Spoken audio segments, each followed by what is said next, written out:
And welcome to the Public and Protective Services Committee meeting of July 8th. On this committee is Councillor Thiessen, who is away, myself, Councillor Blackmore, Councillor Berg, and Mayor Clayton. Mayor Clayton is online, and so we will start with an adoption of the agenda, and I would look to Councillor Berg. Thank you, Chair Blackmore. I'd like to move committee adopt the agenda as presented. And that is in order. We'll call a question.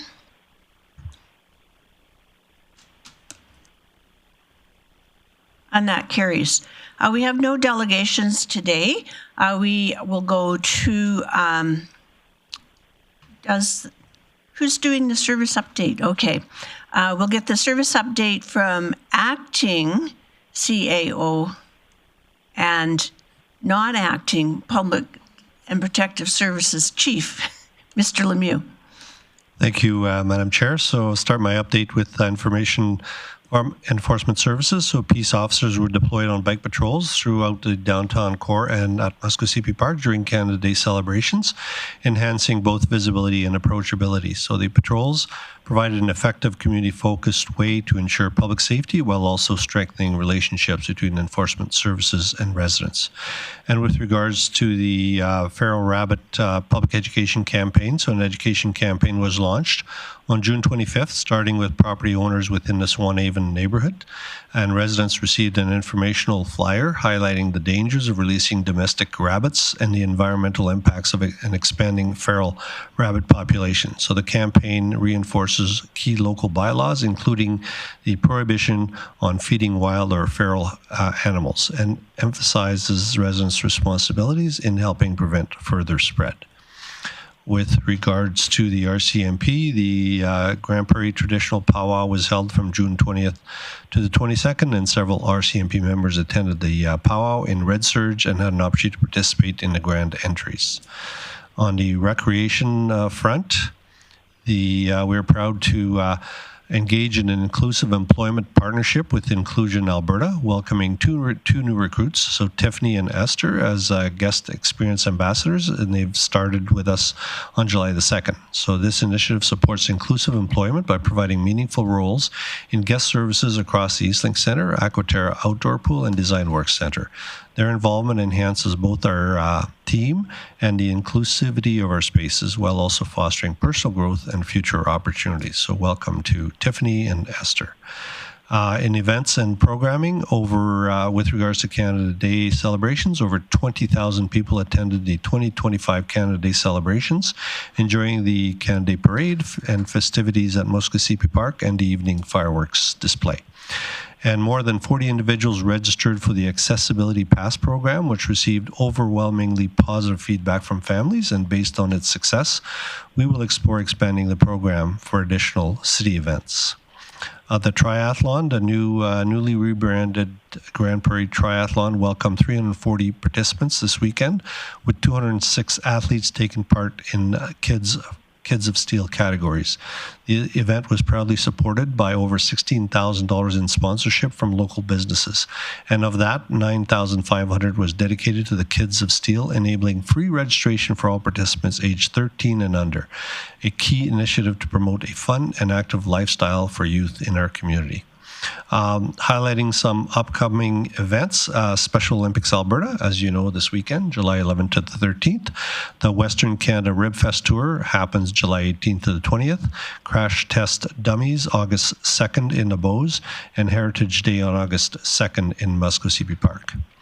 And with regards to the box office, the Bonnet's Energy Centre box office has been busy supporting both city events and Northwest Polytechnic Theatre performances. And summer camps officially kicked off on July the 3rd and are currently over 75% subscribed. From Housing and Community Development, the province has approved the city's 2024 FCSS final report, and program participation has grown steadily year over year. So in 2022, we had over 12,000 participants. 2023 went up to 15,000 participants, and in 2024, over 26,000 participants. So the significant increase reflects rising demand for FCSS-funded services, particularly among children, youth, and families in our community. While participation has increased, volunteer engagement unfortunately has declined since 2022. The total number of volunteer hours dropped sharply in 2024, in part due to the dissolution of the Grande Prairie Regional Association of Volunteer Organizations, which did not submit data. From the Grande Prairie Fire Department, the FRIA Fire Smart Home Assessment, we've seen a notable increase in uptake. We're over 80 assessments now completed, and we've budgeted for 200 assessments. So Fire Smart representatives were on site at the July 1st festivities and reported significant interest with an estimated 1,000 citizen interactions throughout the day. GPFD, so Grande Prairie Fire Department, responded to over 1,100 incidents between April 1st and June 30th, which suggests 2025 is on track to be another busy year. This included 507 medical calls, 327 alarms, 61 motor vehicle collisions, 24 structure fires, 19 wildfires, and 22 outside fires, which includes dumpster fires, and 8 vehicle fires. From emergency management, between April and June 2025, the Grande Prairie Regional Emergency Partnership supported 3 emergency activations. The first one being the Deer Ridge Estate wildfire, the second one being the Kelly Lake or the Kiskatna River wildfire, and third one being the Margaret Edge Manor fire. And that is my report, Madam Chair, and I'd be happy to answer any questions. Okay, I'll look to Councillor Berg. He has no questions, and no one online does. So thank you very much for that report. We'll move on to the Grande Prairie Fire Department Medical Response Realignment, and I would ask you to introduce that.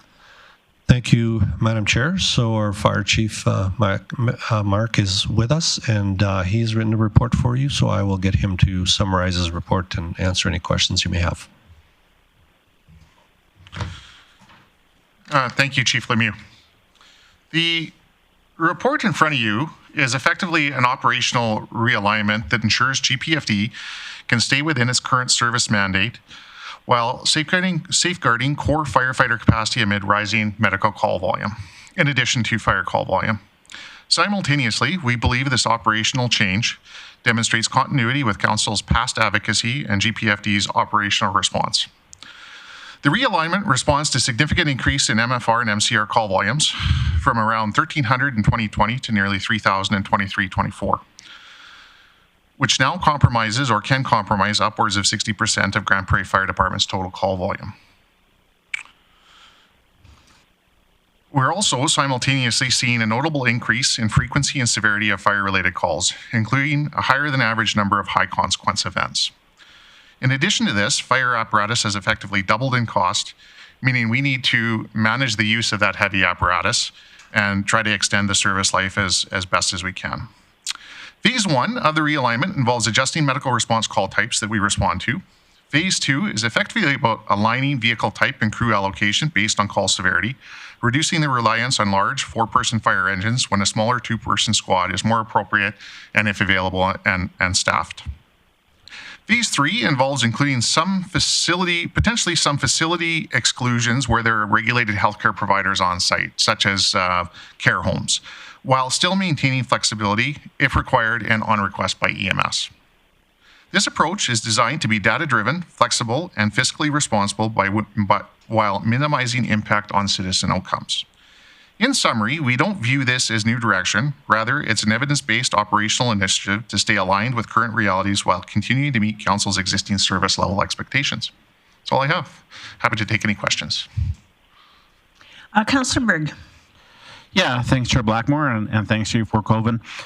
So reading the report, it makes perfect sense because we're over-responding to a number of incidents. Then obviously we may be underprepared for a real emergency should it come up because we've got units, on scene of something that they're not required for. So as I read this, phase 1, from what I'm picking up, we're actively doing or about to do. Is there timelines for phase 2 and 3 that you're looking at? Through the chair, thank you for the question. Yes, so phase one is imminent. Those changes typically take 60 to 90 days to be processed through EMS. It's in their CAD that has to happen. We should have advisory imminently that has taken place. Phase two, in fact, this morning our platoon chief group is going through the operational scenarios with the intention of operationalizing phase two ideally this week. Oh, wow. Okay. Yeah. And phase three? And phase three, that involves a lot of collaboration with EMS. We have excellent relationships locally with EMS operationally. We've identified a platoon chief on our side and the equivalent manager on their side who are going to begin those discussions in the coming weeks. We know that there are a number of facilities within Grande Prairie that have regulated healthcare providers already on site. We know from other communities that they've explored this. We frankly aren't the experts, though, when it comes to EMS. And so we're going to be leveraging their expertise, their data, to make some decisions on facilities that may be worthy of a location-based exclusion. Thank you. And a follow-up? So around 911 response, of course, we're doing police and fire. We're amalgamating those, but AHS is still outside our purview. How do we specifically work, again, outside of our personal control of both police and fire, working with AHS, which may be dispatched out of Edmonton? Through the chair, thank you, Councillor Berg. We've actually seen a significant increase in our effectiveness and, if you will, our productivity when it comes to working with EMS dispatch and what's referred to as CAD to CAD, computer-aided dispatch interface between their CAD and our CAD, meaning that on average, there are circumstances where we're saving 3 to 5 minutes in the time it would typically take them to manually call us to request us for a medical response after they processed a call. We're still, that is relatively new. And when I say relatively new, in the last month or two, it's going to be interesting to see in a few more months what our data looks like based on that. But right now it's looking very, very positive. So I think that's worthy of noting in the context of your question. In terms of the larger discussion around, if I'm inferring correctly, centralized dispatch versus local dispatch and some of those considerations, there's been no real change since we've had this discussion perhaps a few months ago, in that Fort McMurray has moved forward with relocalizing, if you will, EMS dispatch in collaboration with EMS. I'm not aware of any other municipalities that have moved that way. And I would point out Peace River is still an active dispatch center for our local dispatch needs, although to your point, because it's a centralized system, based on call volumes, those calls can be processed in Calgary, Edmonton, or Peace River, depending on staffing. Hey, yeah, thank you. I really appreciate these advancements, both technologically and again, as a team working together. Thanks. Thank you. Councillor Bressie. Great, thank you. Excuse my ignorance, I probably should know this, but we're moving towards a squad-based response a lot more. Those still have light sirens, red light preemptions? Through the chair, correct, Councillor Bresky. They do have preemption. They're F-150 light-duty trucks with a canopy on them. And so our minimum staffing is 4 per station. At that level, we don't have the staff to staff an engine and a squad, but our full staffing complement, especially with the addition of the flex firefighters, is actually 18 per platoon. So if nobody's sick, nobody's off, theoretically, we could have a squad and an engine from all stations. More realistically, we'll have a squad somewhere for a certain percentage of the time that would be dynamically deployed throughout the city. Okay, but they can do lights and sirens when they need to. Sorry, correct. They can do lights and sirens, and they do have preemption. We don't have preemption on everything, but those vehicles have preemption. Excellent, thank you. And I have a question. In your response matrix, who makes the determination of what the priority call is, if it's purple or blue or in between? Is it EMS or is it your organization? Thank you, Madam Chair. It is EMS. Okay. And so we'll receive that 911 call. If it's clearly for a medical response and purely a medical response, it goes to EMS for call evaluation. They use an internationally recognized call evaluation process, which determines that priority. And the color codes that are referred to in the report, that's a bit of a distinction or a new thing for that. Those color codes are a complement to the priority-based dispatch in a retrospective and evidence-based manner, where their medical directors and physicians look at that, and those can be adjusted in real time, which is frankly where the decision should lie, because that's where the expertise are. They're typically not within a local fire department. Right. Okay. Thank you. And a little bit off topic, but I know that we are have requested the province look at funding co-response, and I'm wondering if you've heard any positive movement on that front. Thank you, Madam Chair. All indications are it's status quo. So we were successful a couple of years ago. All municipalities were with getting limited funding, and my term in saying limited. But we just got an announcement last week that we are receiving approximately $80-some thousand this year, which is about what we received from that stream last year. And we've got an outstanding request in for approximately $40,000 to $50,000 in equipment and consumables related to medical response. That decision should be made by the end of July. If we're successful with that, we'll see the funding relatively on par with what it was last year, around $130,000. In terms of the larger request around some sort of dedicated advanced life support response, there's nothing to announce or discuss at this point. Thank you. I don't see any other questions. I would look to Councillor Berg to do business. Yeah, thanks, Chair Blackmore. I'd like to move committee receive this report for information. Thank you for that. That is in order. I'll call a question. Thanks, Mark. Thank you. And that does carry. Next on the agenda is definition of peace officer. Chief Lemieux, do you want to introduce that? Thank you, Madam Chair. So Melissa Byers, our Senior Strategic Advisor with the Grande Prairie Police Service, is with us to present the report. So I will let her summarize the proposed changes. Thank you. Bylaw C-1489 proposes a housekeeping amendment that will standardize the definition of peace officer across 19 city bylaws. This ensures that sworn members of the Grande Prairie Police Service are formally included and empowered to enforce local bylaws alongside other authorized personnel. In addition to this update, Bylaw C-1489 replaces gendered language with gender-neutral terms to align with modern drafting standards and aligns the appeal provisions in several bylaws with the process set out in the General Appeal Board bylaw. Several bylaws were excluded from this amendment, such as the land use, elections, drainage, and bylaw enforcement officer bylaws, as these require further procedural steps or broader review. These bylaws will come forward for amendment when appropriate. Administration recommends that committee recommend council give 3 readings to the attached bylaw C-1489 being the definition of a peace officer amending bylaw. And with that, Madam Chair, I'm open for questions. Look around the room for questions. I'm seeing nothing, so I would look at Councillor Berg to do the business. Yeah, thanks, Chair Blackmore. This just makes perfect sense.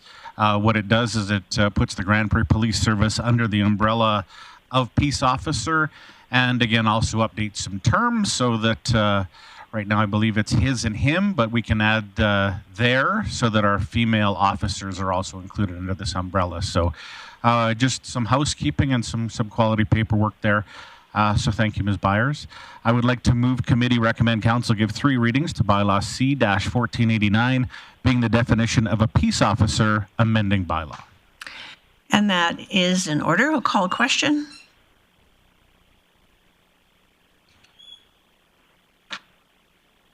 And that motion does carry. Thank you very much, Melissa. Chief Lemieux, outstanding items? Thank you, Madam Chair. So there are no changes to the outstanding items list. Councillor Berg. I would like to move committee receive the July 8th outstanding items list as presented for information. Thanks for that motion. I'll call a question. And that motion carries. I would adjourn this meeting, and I guess we'll start in 2 or 3 minutes with the next one.